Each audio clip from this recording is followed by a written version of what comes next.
खुलुमबाय गिबियावनो नोंथांमोनखौ बयखौबो चेनेलाव बरायना लाग्रोनाय जाबाय नोंथांमोननि थाखाय दिनै मोनसे गोनांथार भिडिअ लाबोनाय जादों आसा खालामदों नोंथांमोना बे भिडिअखौ बयबो जोबजासिम नायलांगोननानै आं नोंथांमोननिसिम बे भिडिअनि गेजेरजों नोंथांमोना नैबे दंफां गायनायनि 25,000 फैसाखौ माब्ला मोननो हागोन बादि आं बेनि बागै नोंथांमोननिसिम आपडेट खोन्थाहरनो सानदों जेनेबा एप्लाइफ्रा माब्ला जागोन माब्ला फैसाखौ मोननो हागोन दा बेफोरनि आपडेटखौ बे भिडिअनि गेजेरजों मोननो हागोन आरो बेजों लोगोसेनो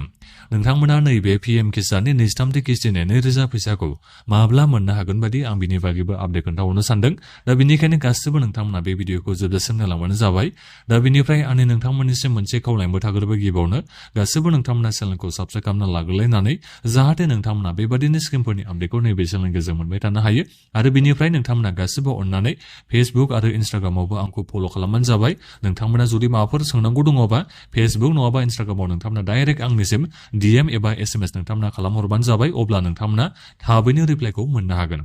दा बेनिफ्राय फैदो नैबे दंफां गायनायनि 25,000 फैसानि थाखाय जोंहा एप्लाइ माब्ला जागोन आरो फैसाखौ नोंथांमोना माब्ला मोननो हागोन आं बेखौ नोंथांमोननिसिम खोन्थाहरनायनि सिगाङावनो आं बेखौ खोन्थाहरनो सानग्रोबाय जे जायफोर नोंथांमोना नैबे 10,000 फैसाखौ दाख्लै मोननो हायासै नैबे दंफां गायनायनिखौ दा नोंथांमोना मोननो थांगासिनो दङ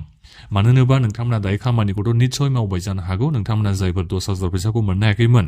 निस्सय नोंथांमोना खबर मोनखाबाय जानो हागौ आरो नोंथांमोना दासिमहालागैथ' खामानिखौ नोंथांमोना मावनानै लाबाय जानो हागौ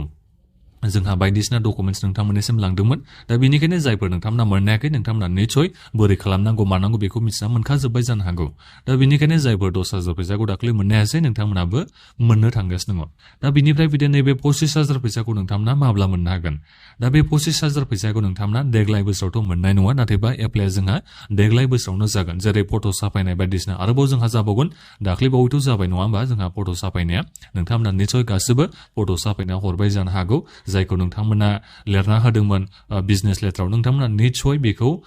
नोंथांमोना फट' साफायना हरफाबाय जानो हागौ दा बेनिखायनो नोंथांमोना नैबे 25,000 फैसानि थाखाय देग्लाय बोसोराव नोंथांमोना गोबां खामानिखौ मावनांगौ जागोन बिनिफ्राय नोंथांमोना फैगोन बोसोरावसो नैबे 25,000 फैसाखौ मोननो हागोन दाथ' जोंहा जाहांखाबाय नालाय जेरै फट' साफायनाया जोंहा दाख्लैनि इलेक्सननि समावनो जादों दा बेनिखायनो आरोबाव जोंहा बायदि रोखोमनि खामानिया एसे उनाव जानो थांगासिनो दङ जेरै नोंथांमोना एप्लाइ खालामनो थाखाय फर्म मोनगोन आरोबाव नोंथांमोना बिजनेस लेटार होनांगोन सोंखोल बाथ्रा नोंथांमोना लिरना होनांगोन दा बेनिखायनो गोबां नोंथांमोना खामानिखौथ' मावखानांगोन दा बेनिखायनो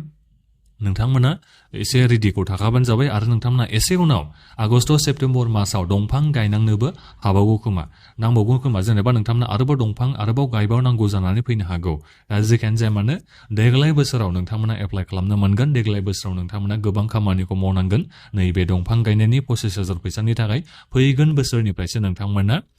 चेकखौ मोननो हागोन फारि फारि नोंथांमोना चेक मोनबाय थानो हासिगोन जेरै नोंथांमोना चेक मोननो हायाखै होनबा सोरबा नोंथांमोना गोबां उनावसो चेकखौ मोननो हादों दा थिग बेबादिनो नोंथांमोना फैगोन बोसोरावबो बेबादिनो चेकखौ मोननो हागोन 25,000 फैसानि थाखाय जायनि थाखाय एप्लाइ खालामना देग्लाय बोसोराव जोंहा जागोन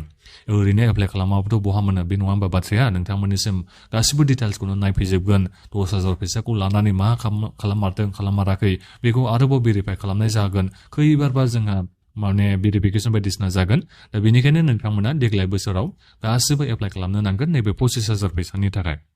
दा बेथ' जाहैबाय 25,000 फैसानिया दा बिनिफ्राय नैबे पीएम किसाननि नैबे 2,000 फैसाखौ नोंथांमोना माब्ला मोननो हागोन 23 किस्तिनि फैसाखौ दा नोंथांमोना नैबे जुन मासाव मोननो थांगासिनो दङ जोंहा दिनै मेनि माबा जाबायानोसै 15 थारिख जाबायानोसै दा बेनिखायनो 15 थारिखनि उनावनो नोंथांमोना नैबे पीएम किसाननि 23 किस्तिनि 2,000 फैसाखौ मोननो थांगासिनो दङ दा बेखिनियावनो जायफोर नोंथांमोना केवाइसि होनांगौ दङ